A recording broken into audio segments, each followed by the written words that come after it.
Mjambo.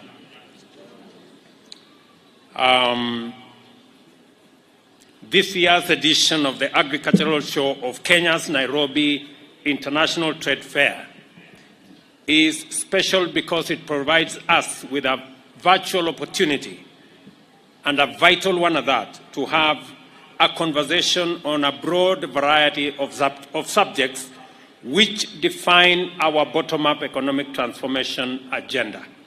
In doing so, it demonstrates the power of agriculture as the engine of Kenya's economy and its potential to propel even greater rates of growth and development. At the foundation of our reflections today, I invite you to consider the intersection of many topics around agriculture and agricultural transformation. To begin with, the idea of elevating the famous Nairobi National Agricultural Show into an international trade fair, where today we have representatives from various African and international and other countries, came out of the realization that agriculture is the prime mover of our nation's economic activity across sectors and beyond our borders. It is therefore critical that we use opportunities such as this to engage a broader regional, continental, and global audience. The conjunction of agriculture and trade is just one, and certainly not the only example of the manner in which agricultural transformation and performance directly affects the performance of other sectors and is also affected by the activities in other spheres of economic pursuit. Once we proceed beyond subsistence agriculture, we have to take account of such matters as competitiveness, productivity, efficiency, value addition, manufacturing, and most certainly, trade, both local and international.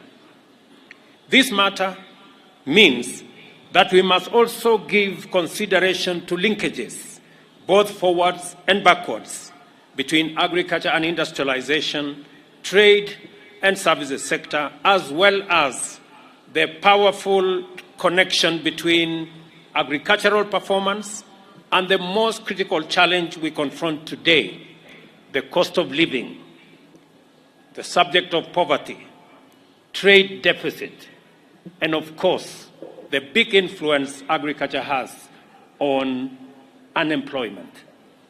I shall therefore focus on the plan being implemented by the government to address our most critical development challenges, with specific emphasis on the salient aspects of this year's theme: high productivity, technology-enabled, and science-driven climate-smart agriculture, together with globally competitive trade in high-value agro-industrial products. At the heart of our bottom-up transformation agenda is the endeavor to radically increase employment opportunities and simultaneously significantly enhance the productivity of labor in 5 priority sectors. Without a doubt, our interventions to transform agriculture are fundamental to the successful implementation of the plan. One of the drivers of the high cost of living and high levels of poverty, especially in rural areas, is that agricultural productivity has stagnated even as our population rose. Consequently, our food production more often than not falls below demand, and the importation of food increases our trade deficit and increases food prices. Given that food constitutes up to 54% of household expenditure, agricultural productivity is therefore a very high priority. At the same time, agriculture contributes 70% of employment of our population. Low productivity contributes to low earnings in the agricultural sector and undermines the capacity of households to withstand the cost of living, deepening poverty. Further, agriculture contributes 25% to our GDP directly and another 25% indirectly, a total of 50%. Low productivity responsible for deficit in essential agricultural produce is responsible for high importation, which depletes our foreign exchange and deepens the negative trade balance, worsening economic situations everywhere. Very few sectors of our economy have endured as much shock and stress as agriculture on account of extreme weather events, erratic climate, and the other adverse impacts of climate change. Our nation and our region has just emerged from a devastating spell of drought, which lasted for 6 seasons, leaving behind a catastrophic trail of famine, undernourishment, loss of crops and livestock, disrupted livelihoods, increased poverty, and weakened resilience. Yet we are not here to talk about all that is negative, especially when the prospects of a turnaround are so clear before us. This overview is intended to be a contextual backdrop of the opportunities that exist for local and international investors to direct capital and technology into agriculture and agro-industrial manufacturing in order to set out our economy on a path of transformation. We make agriculture a high priority for strategic intervention for a range of excellent reasons. The first, of course, is that directly and positively affects the incomes of 2/3 of our population. Higher incomes not only make a better standard of living possible, it facilitates savings, investment, propelling growth, and makes agriculture offer higher employment and income multipliers and contribute to significant poverty reduction. Equally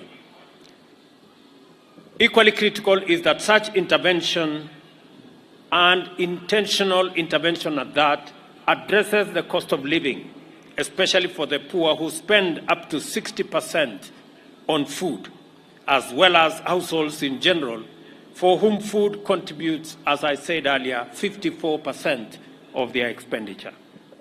Utilizing our full agricultural potential can mitigate our dependence on food imports, protecting our foreign exchange, and insulating us from vulnerability to international price shocks. At the same time, we remain most globally competitive in agriculture, both in traditional crops like tea, coffee, cut flowers, and vegetables, as well as emerging export crops such as macadamia and avocado. This means that transforming agricultural activity will turn around our balance of trade through increased exports. It is the reason why, as the Governor of Nairobi said, we are expanding the footprints of markets across Kenya. Apart from the markets we are building in the city of Nairobi, we are building another 400 markets in rural areas in Kenya and 47 county aggregation and industrial parks. This will serve as outlets for our farmers. And these facilities will not only have storage, it will also have cold rooms.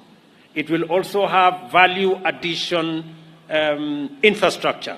And it will also have common user facilities for people in the space of agro-processing and value addition, so that we can not only create jobs, we can also add value to our products, increase incomes for our farmers, and eliminate wastage. Because when we provide storage and cold rooms, we eliminate post-harvest losses that come as a result of wastage that accompanies infrastructure that is not sufficient for our farmers to use to protect themselves from unnecessary losses. Kenyan manufacturing remains largely defined by agriculture. 40% of manufacturing jobs are in the agro-based industries, which account for over half of the sector and 48% of GDP. Value addition remains the most viable means of enhancing the competitiveness of our agricultural exports. We are collaborating with the county governments to establish, as I have said, a county aggregation and industrial park in every county. And we have begun the process to roll out the construction. It is my instruction that these county aggregation and industrial parks should be finished within the next 9 months and make them ready to serve farmers across the country. Our bottom-up economic transformation agenda aims to transform 2 million farmers from food deficit to surplus producers and reduce our dependence on basic food imports like domestic oil crops, wheat and rice by 30% through the provision of financing for inputs accompanied by intensive agricultural extension support. Fertilizer alone contributes up to 30% of crop productivity. Since assuming office, we have taken decisive steps to reduce the price of fertilizer through the fertilizer subsidy program from Kenya shillings 6,500 per 50 kilogram bag to 3,500, then further to 2,500. As a consequence, 4 million 50 kilogram bag of soil and crop-specific fertilizer has been distributed so far, with 2 million 50 kilogram bags expected to be distributed for the short rains between now and December, and a further 6 million bags during the season of 2024. Consequently, farmers could afford to grow more crops, resulting in the cultivation of an extra 200,000 acres this season alone, and a projected harvest of 44 million 90 kilogram bag in the long range alone, a 42% increase from a long-time average of 31.3 million bags. To turn agricultural production around to an accelerated growth trajectory, we have also made adequate provision to raise productivity in key food and other value chains, including edible oils, rice, cotton, dairy, beef, and leather, to boost tea sector and reform under